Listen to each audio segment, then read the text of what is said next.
ମଞ୍ଚାସୀନ ଅତିଥିଗଣ, ପିତାମାତାଗଣ ଏବଂ ମୋର ଭାଇ ଭଉଣୀମାନେ, ଆଜି ଆଦିତି ଦାସ କାବେରୀ ଇଂରାଜୀ ମାଧ୍ୟମ ବିଦ୍ୟାଳୟ ଚତୁର୍ଥ ଶ୍ରେଣୀର ଛାତ୍ରୀ ଅଟେ। ଆଜି ହେଉଛି 26 ତାରିଖ।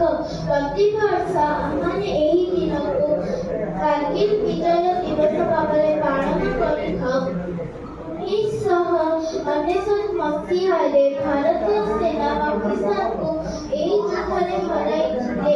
ସେହି ସ୍ଥାନରେ ତ୍ରିରଙ୍ଗା ଉଡ଼ାଇଥିଲେ। ଏହି ଯୁଦ୍ଧରେ ବହୁ ଭାରତୀୟ ବୀର ଯବାନ ନିଜ ଦେଶ ପାଇଁ ଜୀବନ ଦେଇଥିଲେ।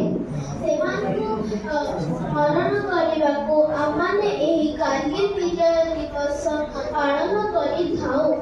ଆସନ୍ତୁ ଆମମାନେ ସମସ୍ତେ ମିଶି ତାଙ୍କୁ ସ୍ମରଣ କରିବା ଓ ତାଙ୍କୁ ସମ୍ମାନ ଜଣାଇବା ଓ ତାହାଙ୍କୁ ପୁଷ୍ପାଞ୍ଜଳି ଜଣାଇବା। ଏହି କାର୍ଗିଲ ବିଜୟ ଦିବସରେ ବିଜୟ ଲାଭ କରିଥିଲେ ମୁଁ ସେମାନଙ୍କୁ ପ୍ରାଣୀବାଦ ଜଣାଉଛି।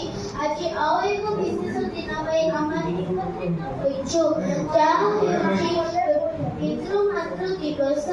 ପିତାମାତା ପରି ଆଉ କିଏ ଅଛି ସଂସାରରେ?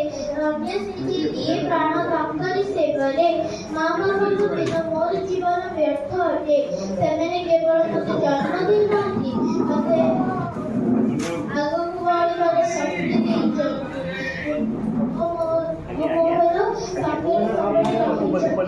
ମାଙ୍କୁ 9 ମାସ ଗର୍ଭରେ ରଖି ଯନ୍ତ୍ରଣା ସହି ଆମକୁ ଜନ୍ମ ଦେଇଛନ୍ତି, ଆମର ଯତ୍ନ ନେଇଛନ୍ତି, କେବେ ବି ଭୁଲନ୍ତି ନାହିଁ।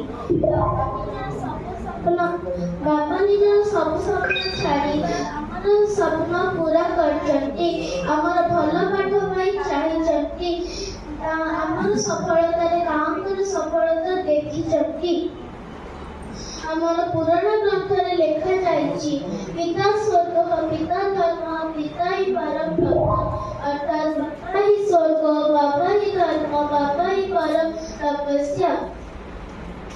ପୁରୁଣା ଯୁଗର ଶ୍ରବଣ କୁମାରଙ୍କ ପିତାମାତାଙ୍କ ପ୍ରତି ଭକ୍ତି, ଧର୍ମପଦଙ୍କ ବଳିଦାନ ଓ ଆଧୁନିକ ଯୁଗର କୈଳାସଗିରି ଓ କୃଷ୍ଣ କୁମାରଙ୍କ ଭକ୍ତି ଆମକୁ ଆମ ଜୀବନରେ ମନେ ରଖିବା ଉଚିତ। ଆସନ୍ତୁ ଆମେ ସମସ୍ତେ ମିଶି ପ୍ରତିଜ୍ଞା କରିବା କି ଆଜି ଦିନଟି ନୁହେଁ, ଆମେ ଆମ ବାପା ମାଙ୍କୁ ସବୁଦିନ ସମ୍ମାନ ଦେବା, ତାଙ୍କ ନିକଟରେ ସମୟ କାଟିବା ଓ ତାଙ୍କର ସ୍ୱାସ୍ଥ୍ୟର ଯତ୍ନ ନେବା। ଏତିକି କହି ମୁଁ ମୋର ବକ୍ତବ୍ୟ ଶେଷ କରୁଛି। ଧନ୍ୟବାଦ।